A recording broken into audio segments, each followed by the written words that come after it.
से दूर एक छोटे से गांव चंद्रावती में एक सुनसान हवेली थी जिसे लोग काली कोठी कहते थे।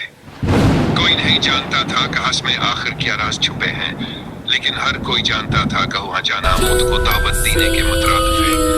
इस कहानी का मरकजी किरदार आमिर था, एक नौजवान सहाफी जो सचावर सनसनीखेज कहानियों की तलाश में दूर दराज के इलाकों का रुख करता था।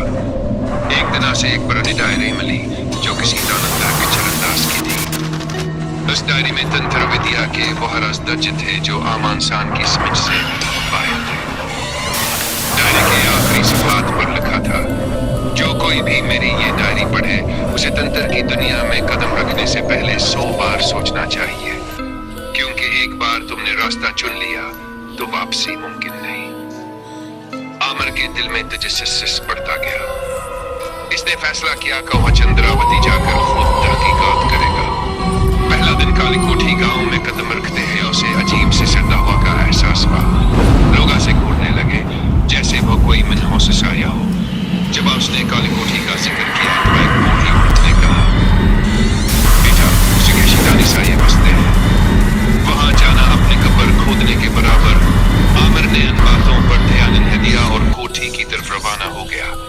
जैसे ही वहां अंदर दाखिला हुआ, दरवाजा हजूर से बंद हो गया। अंधेरा और सन्नाटा छा गया। एक तबोदार हवा ने इसका इस्तकबाल किया। दूसरा दिन तंत्र की दस्तक रात को आमिर को अजीब ख्वाब आने लगे। एक साये जवाब से बार बार कहता, तुमने दरवाजा खोला है, अब भागने का कोई रास्ता भी नहीं। आमिर ने डायरी के जरिए तंत्र मंत्र पढ़ने शुरू किए। जैसे जैसे वो मंत्र पढ़ता, कोठी के अंदर मौजूद साए बेचैन होने लगे, दर दीवार लरजने लगे।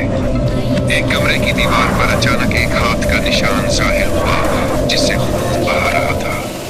डायरी में लिखा था कि ये तपसिया की जगह है जहां चरणदास ने 20 साल तक काले अमल किए थे।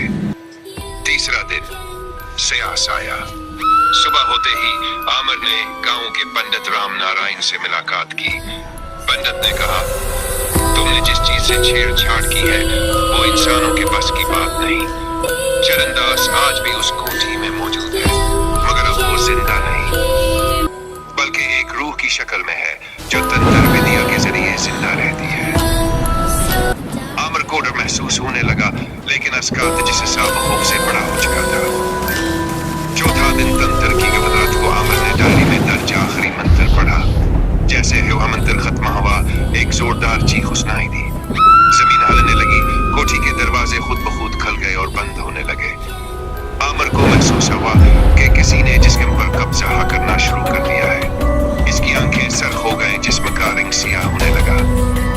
वो जमीन पर गिर गया और उसके मुंह से एक अजनबी आवाज निकली, तूने मुझे जगाया है आमिर, अब तू मेरा वसीला बनेगा। पांचवा दिन कुर्बानी का दिन। पंडित राम नारायण ने देखा कि कोठी से काले धुएं के बादल आ रहे हैं। वह फौरन अपनी पुत्र माला गंगा जलावर शरीय नतर के साथ कोठी की तरफ रवाना हो गए। अंदर पहुंचकर उन्होंने आमिर को तंत्र के जाल में फंसा हुआ पाया। चंदास की रूह उसके जिस्म पर कब्जा कर चुकी थी। पंडित ने हनुमान चालीसा और महामृत्युंजय मंत्र का जाप शुरू किया। दीवारें थरथराने लगे और साए एकाएक करके चीखते हुए गायब होने लगे। अचानक आमिर जोर से चीखा और बेहोश हो गया। चरणदास की रूह एक काले शाले की सूरत में बाहर निकली और कोठी की छत से टकराकर खत्म हो गई। अख्ताम तंत्र की मत। आमिर की जान तो बच गई, मगर वह कभी पहले जैसा ना हो सका। उसकी आंखों में हमेशा एक खौफ रहता। उसने शहर लौटकर सहाफत छोड़ दिया और एक सुनसान जगह जाकर रहने लगा।